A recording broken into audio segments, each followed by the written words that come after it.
Ás 4:30 da tarde comezaba a formarse a gran cadea humana entre o Centro de Saúde Ribeirense e o Hospital de Barbanza. Miles de persoas sumaronse a esta protesta convocada pola Plataforma en Defensa da Sanidade Pública do Barbanza para chamar a atención sobre o deterioro do sistema público con persoal insuficiente para garantir a calidade tanto en atención primaria como especializada.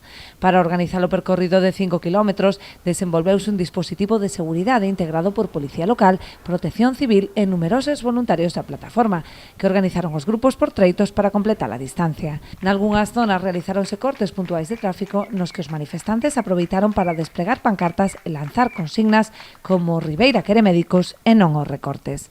A pesar destas retencións puntuais, o tráfico retomouse con fluidez na maior parte dos puntos, sen ocasionar maiores incidencias.